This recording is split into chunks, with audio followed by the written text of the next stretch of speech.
What do you know of long ago, of what we call our history? How many words have you overheard about folks like you and me? What do you know of times gone by, of heritage and home? What do you know, and was it so? These things you've never known. What can we say about yesterday and what has gone before? We know you've been told of heroes, though. Listen and we'll tell you more. Listen and we'll tell you more. Gather around and all sit down. Listen closely because we're gonna tell it like it was.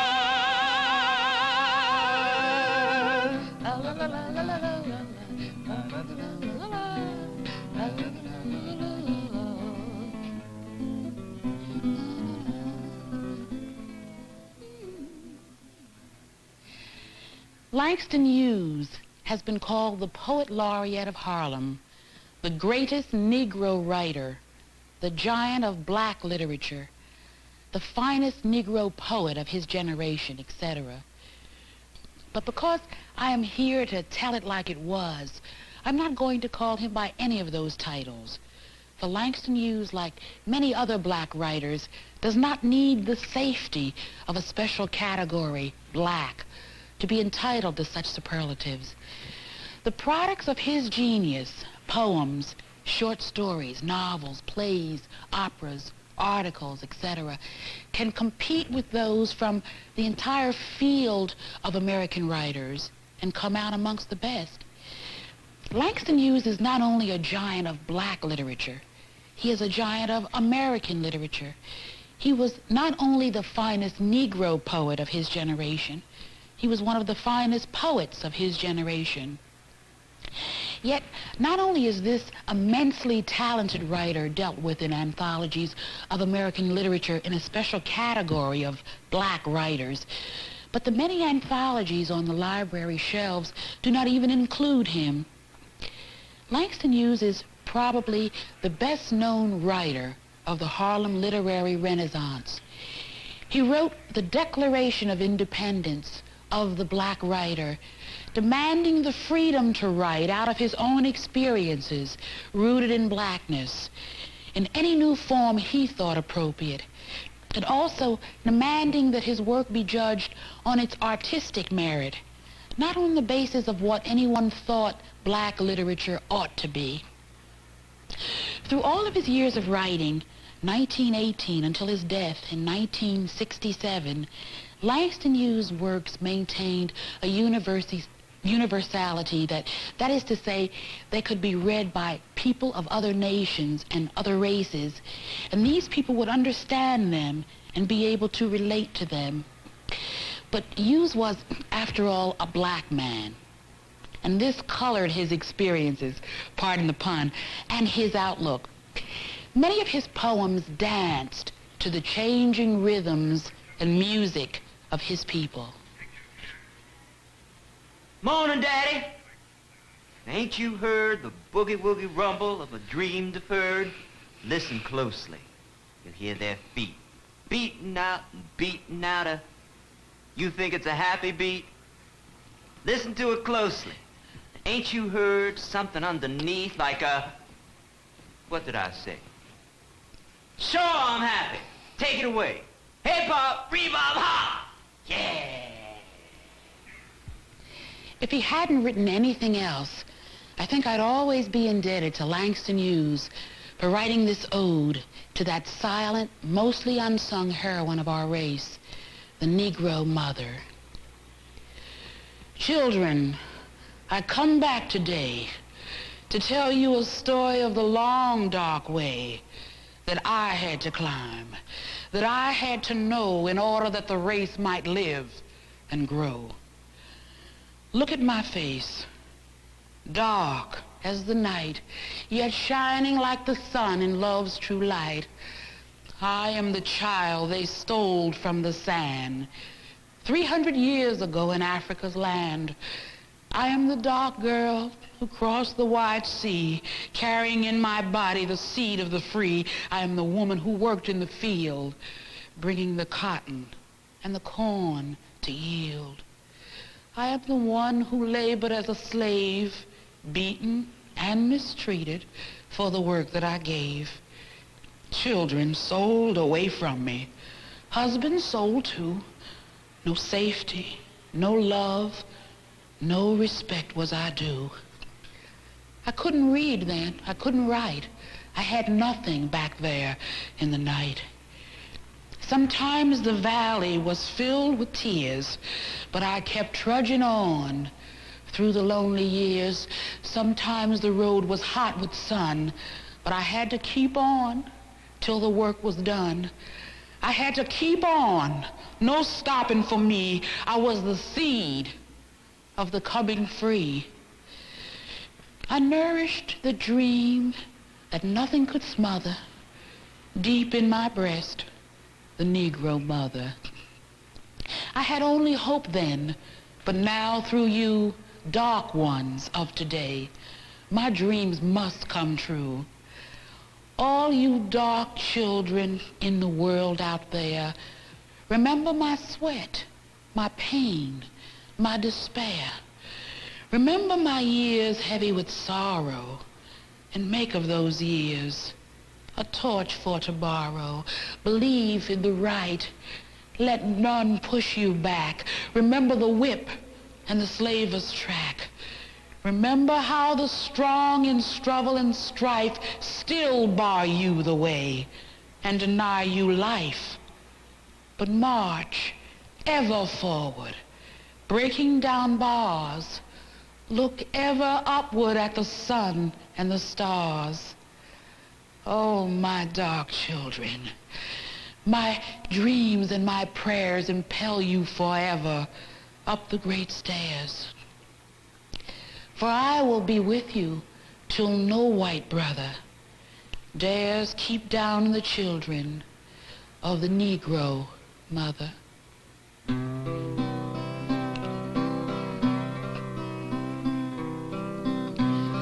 Hush, little baby, don't you cry.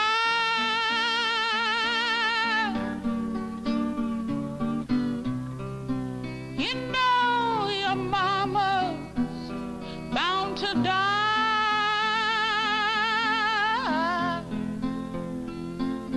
Oh, my trial, Lord, soon be over. There was a little book once given to me, and every page spelled liberty. Oh, my trial, Lord, soon be over. Too late, my brother, too late, but never mind. Oh, my trial, Lord, soon be over.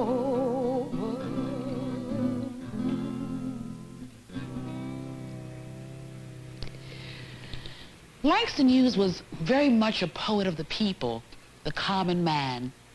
He presented them in all their beauty and ugliness too. He wrote, I personally know very few people anywhere who were wholly beautiful and wholly good, Besides, I felt that the masses of our people have as much in their lives to put into books as those more fortunate ones who have been born with some means and the ability to work up to a master's degree at a northern college. Anyway, I didn't know the upper-class Negroes well enough to write about them. I knew only the people I had grown up with, and they weren't the people whose shoes were always shined, or who had been to Harvard, or had heard of Bach. But they seemed to me to be good people, too. Langston was always to be found around the common people. Wherever he went, and he traveled widely, he sought them out, and he found them. In Mexico, France, Italy, in Africa, Harlem.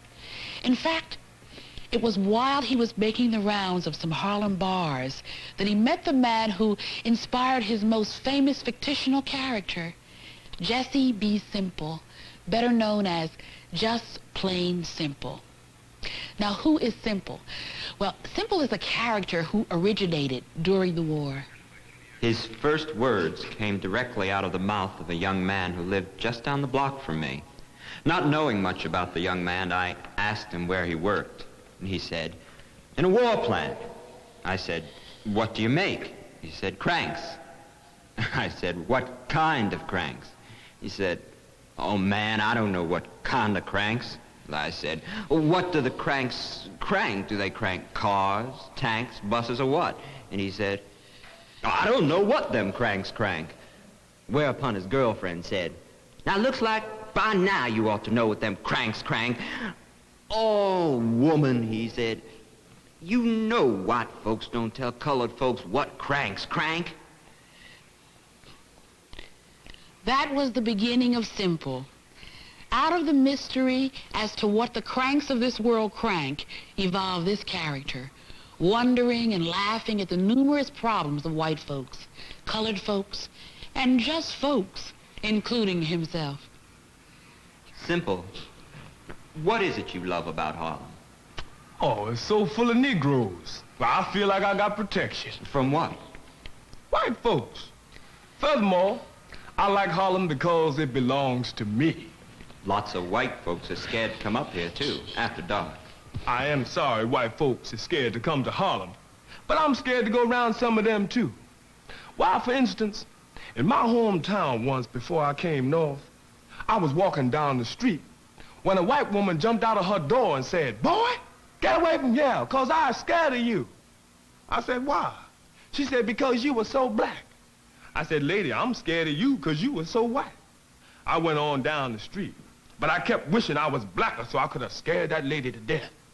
Imagine, somebody talking about they scared of me 'cause I'm black. I got more reason to be scared of white folks than they has to be scared of me. My boss is white. Most bosses are. Well, and being white and curious, my boss keeps asking me, just what does the Negro want?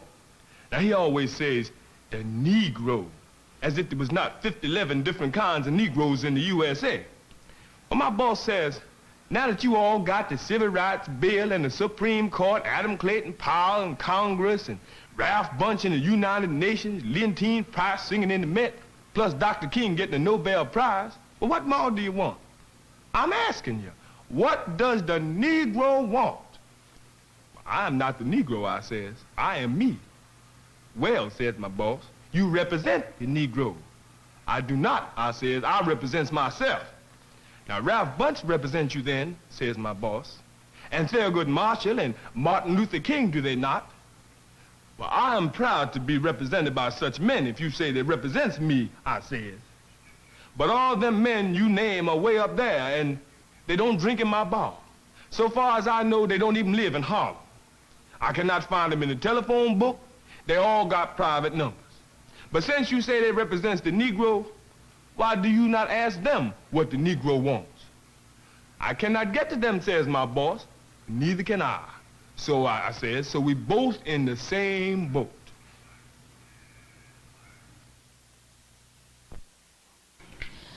Langston Hughes wrote a fantastic number of books, 10 volumes of poems, 4 volumes of short stories, 2 plays called Mulata and Simply Heavenly, operas, musicals, biographies, histories, and other books for children.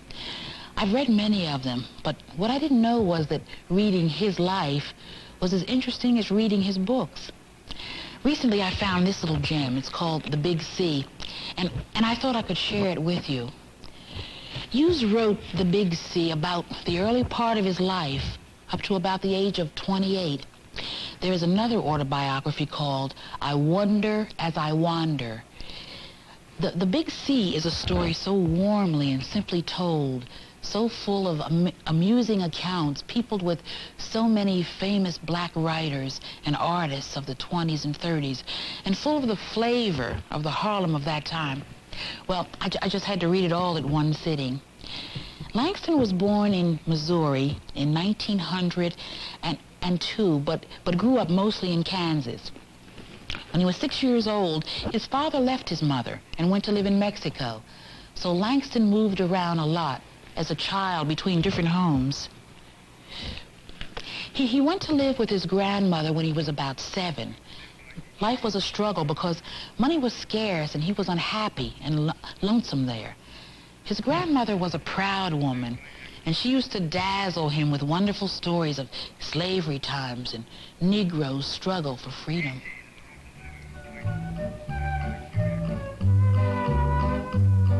Nobody ever cried in my grandmother's stories. They worked or schemed or fought, but no crying.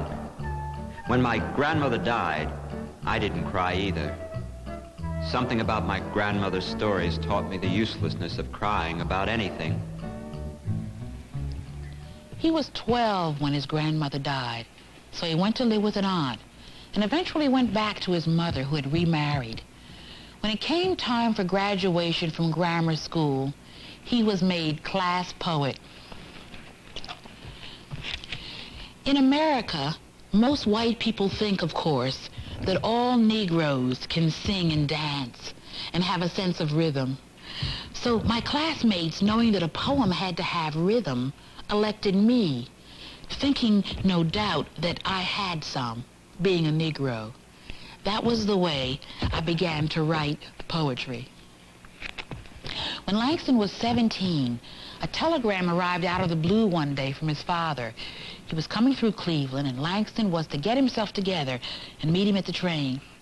He was taking Langston back to Mexico with him for the summer. His father. He hadn't seen him in 11 years. In my mind, I pictured my father as a kind of strong bronze cowboy in a big Mexican hat, in a land where there were no white folks to draw the color line and no tenements with rents always due, just mountains and sun and cactus. Mexico. Langston couldn't wait because he was late receiving the next telegram. He thought his father had left without him. He was walking down Central Avenue toward the hotel where he thought his father was staying. About 3 blocks away, he saw a man with a mustache. They looked at each other closely when they passed, then turned and looked back. It was his father. "Are you Langston?" asked his father. "Why weren't you at the train last night?" "We moved, and I didn't get your wire till this morning," replied Langston. "Just like niggers," he spat out, "always moving. Are you ready to go?" That summer in Mexico was the most miserable I've ever known. I didn't like my father. He was interested only in making money. My father had a great contempt for all poor people. He thought it was their fault that they were poor, and he hated Negroes. I think he hated himself, too, for being a Negro. He disliked all of his family because they were Negroes and remained in the United States, where none of them had a chance to be much of anything but servants, like my mother. I didn't understand it because I was a Negro, and I liked Negroes very much. They seemed to me like the gayest and the bravest people possible, facing tremendous odds, working, laughing, and trying to get somewhere in the world. By the time he was 17, Langston had a whole notebook full of poems. In the next 4 years, he was to write a great deal of poetry, for as he said, his best poems were written when he felt the worst. He managed to convince his father to pay for a college education and decided to go to Columbia University. It was a way of getting where he really wanted to go, Harlem. Ordinary Negroes didn't like the growing influx of whites toward Harlem after sundown, flooding the little cabarets and bars where formerly only colored people laughed and sang, and where now the strangers were given the best ringside tables to sit and stare at the Negro customers, like amusing animals in a zoo. The Negro said, "We can't go downtown and sit and stare at you in your clubs. You won't even let us in your clubs." But they didn't say it out loud. But Negroes are practically never rude to white people. So thousands of whites came to Harlem night after night, thinking the Negroes loved to have them there, and firmly believing that all Harlemites left their houses at sundown to sing and dance in cabarets. Because, well, most of the whites saw nothing but the cabarets, not the houses. The ordinary Negroes hadn't heard of the Negro Renaissance. And if they had, well, it hadn't raised their wages any. There are many, many other aspects of Langston's early life touched on in this charming book.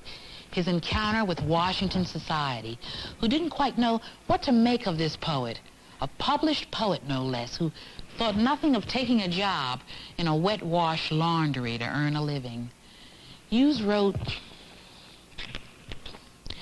"They lived in comfortable homes, had fine cars, and dressed well, but seemed altogether lacking in real culture, kindness, or good common sense." Langston had to be around folks.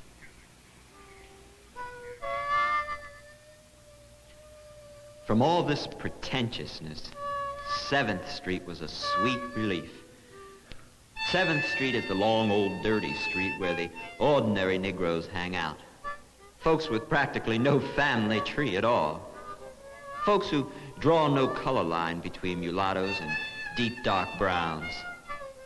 Folks who work hard for a living with their hands. On 7th Street in 1924, they played the blues, ate watermelon, barbecue, and fish sandwiches, shot pool, told tall tales, looked at the dome of the Capitol, and laughed out loud. I tried to write poems like the songs they sang on 7th Street. Gay songs, because you had to be gay or die. Sad songs, because you couldn't help being sad sometimes. But sad or gay, you kept on living and you kept on going. Their song, those of 7th Street, had the pulse beat of the people who keep on going. The Big C only takes Langston Hughes' life up to 1932. The book leaves him on the threshold of his literary career, for indeed, this talented man went on to produce so many more worthwhile works that it would leave me breathless to recite them all. He wrote right up until the time of his death, and in 1967, here's what he says at the end of The Big C. "Literature is a big sea full of many fish. I let down my nets and pulled."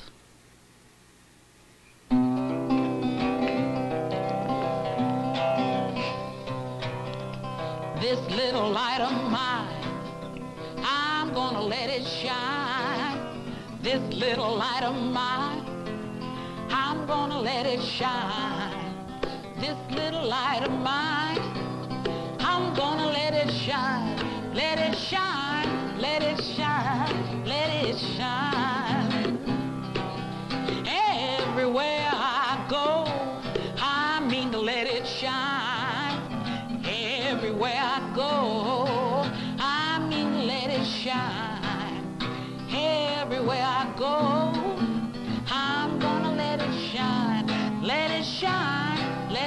shine, let it shine. Jesus gave me a life, and I'm gonna let it shine. Jesus gave me a life, and I'm gonna let it shine, let it shine, let it shine.